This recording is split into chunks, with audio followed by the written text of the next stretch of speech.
I have the pleasure of sitting down with Audrina of Decor Out the Door. Yeah. Thanks for taking time to just have a chit chat with me and talk about business, life, whatever. Yeah.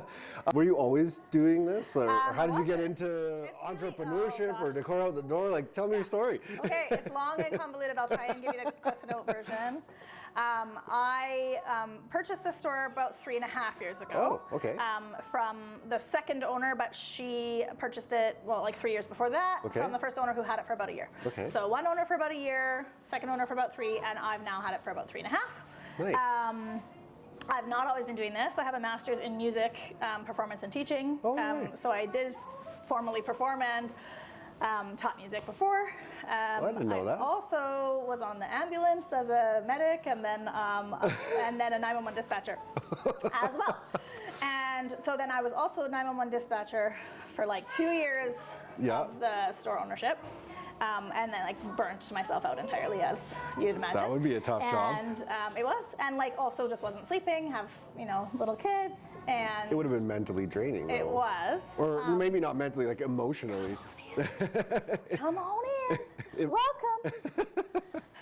Like emotionally. Yeah, emotionally, and I didn't want either thing to fail. Obviously, I didn't want the new business, relatively new business venture to not work out. I didn't buy it to not give it attention and grow it and do the goals I had. But I also, as much as I was good at it, enjoyed 911 dispatching, I also was literally like sleeping 3 hours a night or none, and now you're an entrepreneur. You're still doing that. And I'm doing that sort of, kinda, except it's you know, more on my own terms and having. It's mostly the sleep thing. Yeah. That was shift work, and you know, if I can still keep some things pretty consistent. But it was hard to give up. Yeah. But now I've been about 1.5 years of not doing all the things. This is technically like your first. It's my first large quote unquote entrepreneurial journey. Okay, it's my first large business. Yeah. I when my babies were really little, I also had like a small cloth diaper business it was an e-commerce mainly. Yeah. And then I've always had like an entrepreneurial spirit. So I think what happened is, like, I was the kid who kind of was like, I don't know, making schemes. Like, I was a lemonade stand kid. I was the kid who was like, I like invented McDonald's on a paper. Like, McDonald's already existed, but I made like my version of McDonald's. It was yours. And it was gonna be the thing. And like, so everything was a thing. Or I was like always crafting and I was gonna make it big something. I don't know. I was gonna do something always. So that said, though, I don't know, somewhere along the way, wires got crossed, and forgot that that's what I was meant to do, or it never like. I don't know. Maybe I didn't have the role models or the people to be like, girl, like, you're like, this is where you're supposed to be. Entrepreneurial spirit, which I would have been always, and just didn't really realize. Yeah.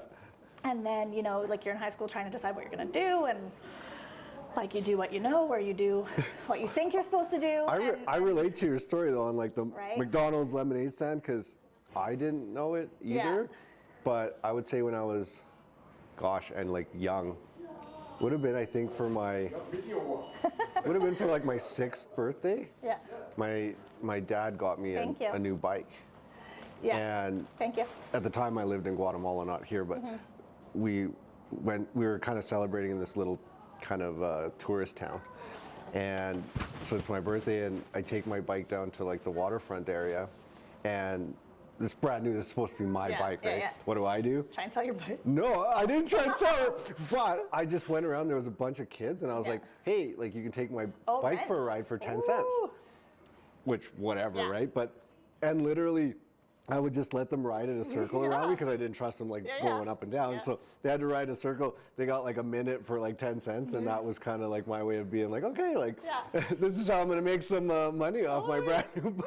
Totally. Oh, that's amazing. Yeah. So dumb story, but no, and so it's funny how you like. It's so funny, and I always had that, but then I never, like, somewhere between there and now, it didn't get translated into this is what I meant to do. Right. And like, for better or worse, I guess, because sometimes you think, and hindsight is what it is. But I do sometimes think, oh gosh, I could have been an entrepreneur in some way, shape, or form. Gosh, 10, 15 years earlier. But then none of that other stuff I did would have informed the skill set that I use now. No doubt. A lot of those things Yeah. They mold you. Yeah, right. So the rapport with people that I got from teaching, or the ability to,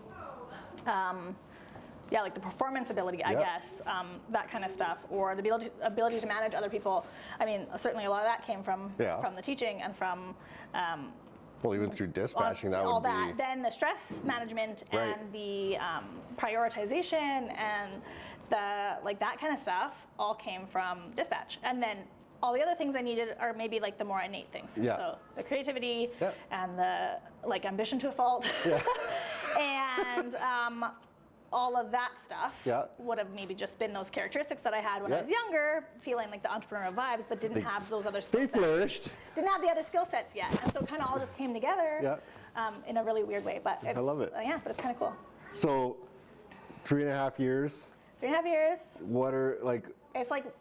What's the trials in terms because obviously it's new, right? Yeah, new. You're within your first 5 years, Yeah. and so you got a lot of ups and downs for sure. Totally, right? And I bought the business 4 months before it got shut down.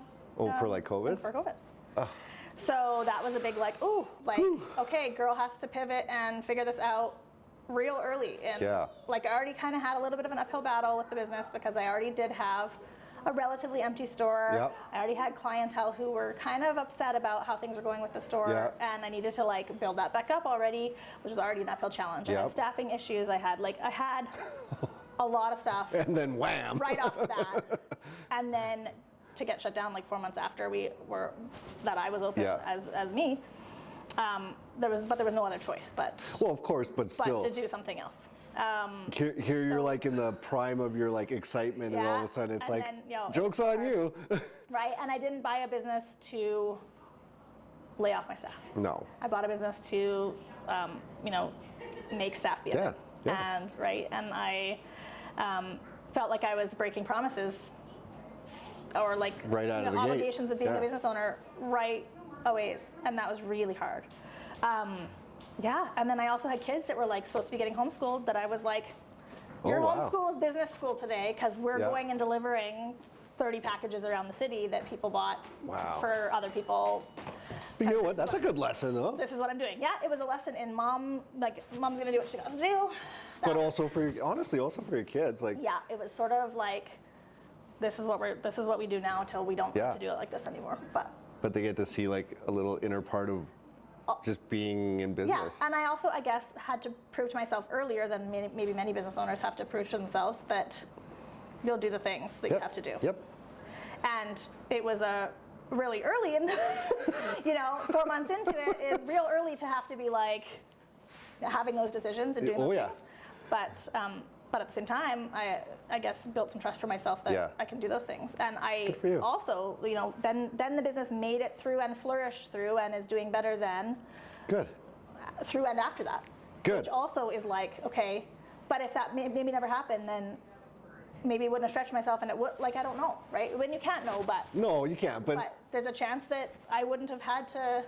It made you stronger, to buck though. up and do that. It makes you stronger. Because you're actually having to overcome something formidable. Yeah, and then maybe it's not just hey, I bought a business and look at how easy it is. Totally. Yeah, and not that it is normally easy, but now the stuff that comes up that's I guess minor in comparison to your business being shut down for months is not as big of a deal. No, you deal with it, but I've learned even through that same COVID scenario, I almost turned into a mindset of it is what it is. Yeah, which is weird. I don't mean it in a nonchalant way, and not in a non-trying way, because you still need to do the work. Yeah, it's still trying, but more so in the sense that I'm not going to stress the way that I probably would have in the past. It's what's going to happen is going to happen, and as long as I just keep keep moving, Where is the work worth doing? Yeah. There's some questions you have to ask yourself when you're forced to too. Yeah. Because maybe you would have maybe I would have just I don't know what. Tried to do things all over, and where the work had to be done. Maybe makes you more focused. It forced me to do the work and where it had to be done. So, this store wasn't initially here. No, right? So we've been in this location downtown for just over 1.5 years. So we've just done our second Christmas here. Okay. And Yeah, so maybe 1 year and 3/4, I guess. It doesn't feel like that long, but Okay. yeah. And again, maybe an odd question, but also for people that may be interested in starting a business, like how has the shift for downtown been? Yeah. Like, is it, what are the goods, the bads, if you will? Yeah. So, I mean, we moved for lots of reasons. Yeah. I guess clients ask us lots, and you only say so much, Yeah, but yeah. we move for lots of reasons, right? You move because maybe, like for us, it was a little bit of that space was huge, and Yeah. we either had to decide, hey, we're going to start doing a lot of big furniture, couches, and whatever, Right. or a pretty decent like remodel of that space in order for it to make it work. Yeah. Which I didn't have any assistance with, or sort of, yeah. There was a lot of work that kind of had to be done to the space to make it what I wanted it to be, and like with no, kind of with no help. So space. There was, I wanted it to also be near like-minded businesses. Where we were before was a little bit, we're by kind of restaurants and like liquor store, and so you get the odd person that comes in because they're like there and curious. But otherwise, all the people who came in a day had to have been basically intending to see us. And this adds to the core of. This is more like, some of my folks also go to the baby store next door. Some of the baby people come here. Some of the clothes people come here, and vice versa. And so it makes a lot more sense to be in this area. It's more like a destination now then. Or like new best clientele, right? We're having a ton of newbies in that have never been in the store, and that's great, right? Yeah, so more hopefully, central. You retain the ones that loved you before, and then you also get a bunch of new ones that are like, oh. That's awesome. So we tease people, like, welcome to your, when they tell us they're new. They'd like to tell us they're new, which they're cool. But we never been here before. almost tell them all the time. I do anyways. I don't know about the other girls. They're not as sassy as me. But almost always, I'm like, well, welcome to your new favorite store. See you next week. Not in like a. I getcha. But we usually see them next week. Yeah. That's good. So the other thing about this location is that, and there was a lot of work to make this location what I wanted it as well, but it's more my aesthetic and my sort of brand image for the business. Yeah. Which I wanted to make more consistent at that point too. And so it's sort of, I also didn't want my current clientele to get more used to seeing me in the other location. Right. To the point where, moving a year after we moved or something would have not been as wise. It sort of felt like a good time. Right. Right. And so it's so far so good. I tell people now that we'll either exist and be here or we won't exist. I'm not moving again. Fair enough. Never say never, I guess, but I don't plan on ever moving again. That's good. You're going to be a staple. I don't plan on ever moving again. So. But that brings me to actually an interesting question, because even with COVID and outside of that, you're a small retail, locally owned shop, and you have to contend with global big box purchasing. Stores. Amazon, and even e-commerce, right? Yeah. So I mean, I've had intentions now for a couple Etsy, years. all of them. Totally, right? I've had intentions for a couple years to build out our e-commerce, but that's kind of a hard balance too, because I went from putting all the products we have into spreadsheets, and then was just that's not going to work. Right. And then keeping the inventory straight, it's just not going to happen. And so now the plan is to do faves, put all the faves online, our top favorite 10 Bath and Body, our top 10 best-selling signs, whatever, top. So the top favorites, and then come in store for obviously much more selection, but putting thousands of SKUs online is probably not going to happen for me. Plus, they're always changing. Right. And very often I have one of a thing. And so to do the work to put that one sign or that one art on the, because it's, and that's part of the charm of the store, and unfortunately some people get disappointed because someone buys a thing. Right. But is that we don't just have a catalog that, so here's the 100 pieces of art you can always get for the next 5 years. Right. So is that what makes it, I guess, is that the unique proposition? I mean, it makes more work for me, because it would be easier for me in ordering and whatever, or HomeSense just gets what they get. Yeah. Right? Or there's a lot of stores that just are on auto, they're always going to have the same this, the same that. They're down to one of that art. Yeah. They get sent more of that art. Yeah. And it's not the case here, right? But it is a charm, because we try and have lots of different options for lots of different people, lots of different styles, and lots of different. And that's so that's really and what it's always changing. That's what sets you apart, though. Yeah, it like is part why of buy online versus come down here is like a lot of unique pieces. A lot you can touch it, you can feel it. Totally. It's and like advisement, right? So we have lots of people that come in and show me a picture of their wall and say, help, and I help.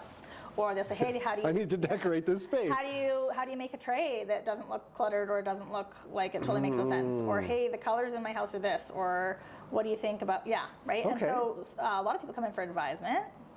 We get a lot of people that come in for like the atmosphere. Yeah. So we do have a full service coffee bar too. So like anything you can order at other cafes, but we just don't have blended drinks.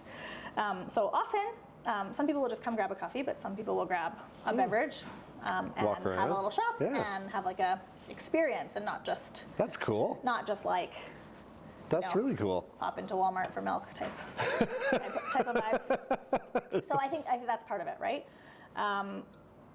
We try and like acknowledge our regulars and you just deliver really good customer service. Oh yeah, we try and do really friendly, personal. Friendly. Yeah. You're always going to get greeted with like a smile and you're going to know we're here, like, That's actually pretty important. Yeah, very important. Yeah. Right? Because you see that. It's less, and it's less actually in small. I've been kind of disappointed with in some small businesses when I do go in and I kind of don't get that service because then I'm like, well, I agree. Or people who think that people don't want that. Well, there's a balance to be had. People don't want to be harassed while they're shopping. They don't want to be like, nitpicked at or bothered, but they want to know that you're there to help them if they want the help. Yeah, I think in either way, I think acknowledgement is important. And gratitude. I'm grateful for every single one of my customers because this store doesn't exist. Yeah. Right? And it'd be one thing if I was online and half of my orders or more were online sales, and then this was like, I don't care if 2 people come in today and buy nothing. Literally need the people in the door to buy the things to be open. Yeah. And so I am just buckets of grateful for everybody that ever comes in here. That's awesome to hear. And so the gratitude needs to also be expressed to the customer. Well, because they made that choice today. I see that lots on, big box for sure. Yeah. Some small, but you're right. There's places you go that, like, you don't exist. Yeah, no, for sure. Lots, right? I've been through drive-throughs. Or like, I don't care if you, I don't no care about anything. Yeah. But I've literally been through drive-throughs recently where I'll be like, thank you. And it's like window closed, and I'm going, man, like what happened? Like that normally would have been like, you're welcome, like anything. Yeah. Any acknowledgement. I do think that comes from management, and it comes from. Yeah, it's a training thing. You need maybe my staff. I try and hire people that are personable, but they may not immediately think, I go better at the till say, thank you for coming in today. Yeah. Or have a great day. See you next time. Yeah. They're training opportunities. And we make a point of doing that. Right. Because we're truly grateful, but it also makes that shopping experience entirely different. I love it. So. I love it. So all that. So tell me if you can. Yeah. It's a 2-part question, I guess, but I'd say, can you talk to me about like a big, let's call it success win story that you've had since you've had the shop, and also let's call it a failure moment where you're like, man, that sucked. I know it's broad. When I bought the business, or when I was considering buying the business, I made like a really intense business plan. I was told my business plan was, I've never written a business plan, that said, but I was told my business plan was one of the best business plans this lending agency had seen. Nice. Very big lending agency. And I was like, okay, like cool, right? So I guess that's a win, but what I'm saying is in there I had a page or so of like pains, gains, and plans. Oh, I like that. Pains, gains, and plans. So it was kind of here's what I'm going to take, buying existing business. Here's the pains that I see currently, aka the things that need work, the things that are kind of current failings, current issues. Here's what's maybe, or here's the things that are working, that are the gains, right? Or here's what those pains could turn into when they're gains. Right. And then here's the plan to make that thing happen, right? Love it. So things like very little local or Canadian or Alberta product being in the store currently would be like a pain, right? My what I would like to see with my store compared to how that was that there was a lot of local Alberta or Canadian product in the store, and then the plan of how to do. Right? Right. So put a consignment model in place. Right. Put a, go to local markets and give all those people that I think have really cool stuff my card. Right. Purposely source Canadian suppliers for some of the things that currently had American or overseas suppliers. Nice. As an example. So a lot of those pains have now become gains. There we go. Because of the plan I did over the last 3.5 years. So that is a big success. That is a big win. So it's creating like outside of an elaborate business plan, you kind of had you had a compass. You had a compass. Micro goals, or here's the next, because other than just being, if it's too broad, I'm just going to make this good. Oh well, what do you like? Okay, it's like saying, I want to. It's like saying, I want to, I want to be rich someday. Okay, well, which day and what is rich and how how rich and how are you doing that? No timetables, no. Yeah, that's not going to happen. So that's a good piece of advice, though. Oh yeah, like you need like a goal is not a goal if you're just like. Yeah. Someday this thing. A goal is different than a dream. Yeah. Right? There's steps. You can have the big dream. Yeah. The big dream is like, hey, I want to do this and that, but here's all the goals. The big dream for like a few year plan, 5-year plan, sure. The big dream for the 5-year plan was like, hey, let's turn this business that was failing. Yeah. And I didn't know how I was going to do it because I'm, whatever, other than my list, I guess.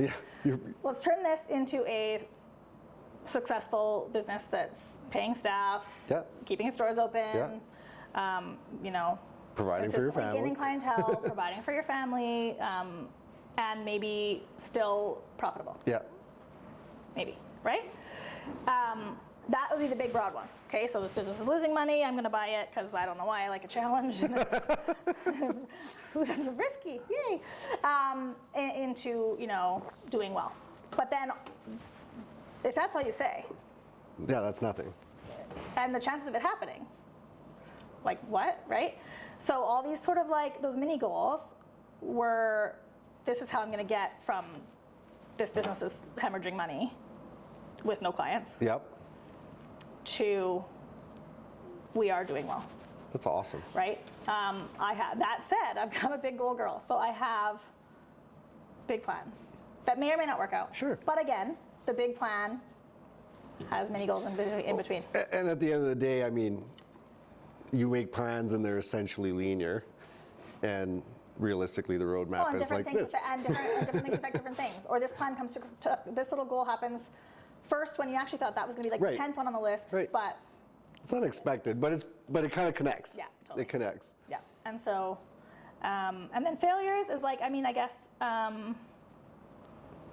Maybe like smaller failures. We haven't had huge failures, or things that were, maybe could be read by me as like failures, but they weren't controllable by me. Would be like being shut down, or would be,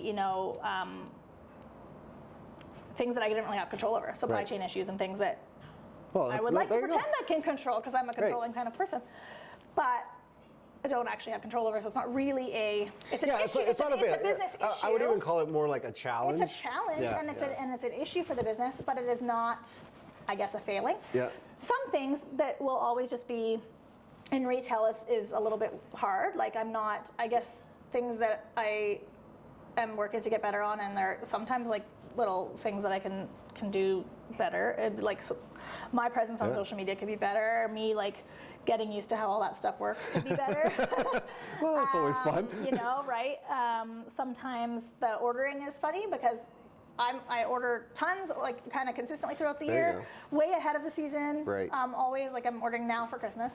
Wow. Right? We just took Christmas out. But and you're already. I'm almost actually done ordering Christmas. Right? Wow. So, so some things there is what are the people going to want? What are buying the thing? Sometimes there's very many products I buy the thing, and I'm like, oh, or no one buys the thing. Yep. Right? Or I thought, oh yeah, this is how much stuff I need to buy for Christmas. This past year, I don't know what happened.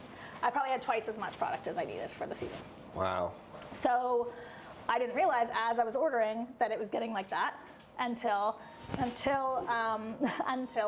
like we set up Christmas, and I was like, holy crap, like girl over order. So money poor, stock rich.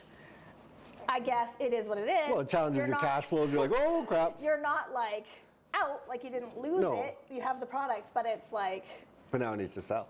It needs to sell. Or now this year, the challenge becomes, what do I order to supplement what I currently have, re-merchandise, make it exciting again for next Christmas. Makes sense. And that also isn't twice as much as I need next Christmas. Right.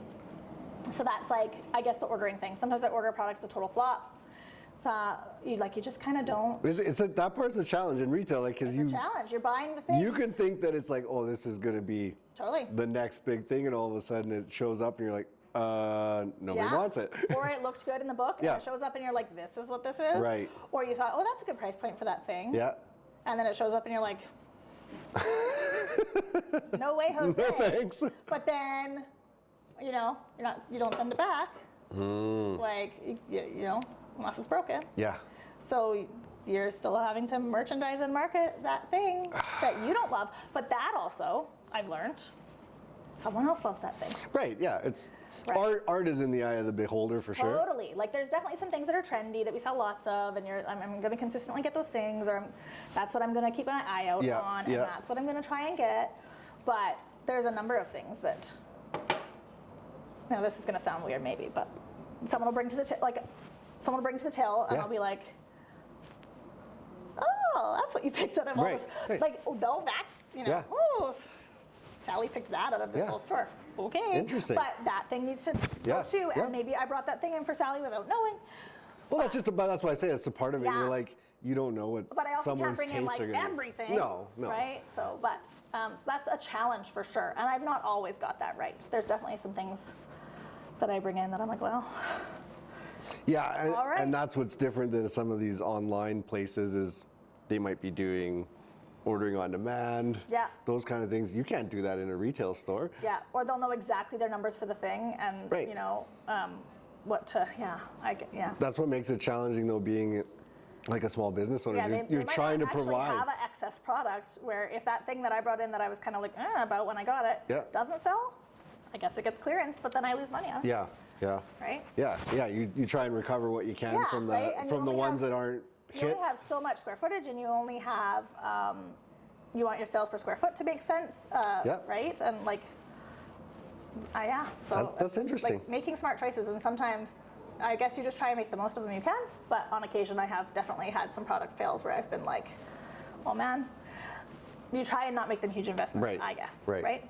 So I mean, you've kind of touched on some tips, but I would say, do you have, just generalized entrepreneurial tips that you would, based off what you've learned now, like that you'd be like, hey, like, I recommend someone do this, or try this when they're starting their business, or even if they are in business. Anything that comes to mind for you on that front? I mean, I think that I'll answer it both ways. So pre-owning a business, like if you're in the research stages and you're and yes, it's exciting and it's shiny and you're excited about this thing, or you're good at this thing, or you think this is the best idea that's ever happened, or that's great. You need that ambition or you won't do it. Like the people that have that idea but not that ambition or not that whatever won't be the ones who do it, right? But ignorance isn't bliss. And so the more research you can do ahead of time, and yes, I've already expressed, I bought it kind of was risky. Yeah. However, if this business had been doing what it's doing now, when I bought it, I would have paid way more for it. 2 to 3 times what I paid for it. Wow. So yes, there was risk. Yeah. But I did everything I could to kind of mitigate that risk, or show lenders or whatever that I could mitigate that risk. I showed it by the research. I showed it by that. By the plans. And I guess where I say ignorance is bliss, if you do all that research and at the end of the day, it doesn't line up, that's not a failure and that's not but then it's like no one to fold them. Fold them then. Yeah. Because it's not time to fold them, 2 years, once you're in. 2 years into it or whatever, that's the time to pursue the challenge, you get over, I even tell people and I do this even now. Yeah. Whatever goal dream, expectation, whatever that looks like, whatever that number is. Come on in. I always think of my goal, think of the number, Yeah. but I actually cut that in half. Yeah. Not because I don't believe in myself, but because I want to have like, what's a number that could be realistic along with my goals, just so that it can match sometimes levels of expectation. Because if you always plan for a 10 out of 10, you're gonna fail. Like it's going to happen. You're not always going to hit home runs. Well, and you need to, I guess, that's sort of the big goals, small goals thing. Yep. But yes, you need to have the big goals. Yes, but sometimes these small, like in between landmarker things, are what makes you trust yourself. Yeah. That you can do the things, and then you end up getting to the same end result. Yes. But you weren't just like, if this restaurant doesn't sell $1 million a year my first year, why did I do it? No, because then you're gonna shut your restaurant down. Yep. But if you're like, yo, this is our goal. No, but sometimes it's head in the sand, though, is what I mean. Like you can be like, oh, I'm buying this, it's gonna make $1 million bucks. All of a sudden it made 600,000, and you're like, well, my whole plan was based on $1 million bucks. And your plan, so yeah, if your plan's that, then then your plan failed. Yeah. It doesn't mean the business is a failure or that the goal failed, right? Right. But I guess the research ahead. Yeah.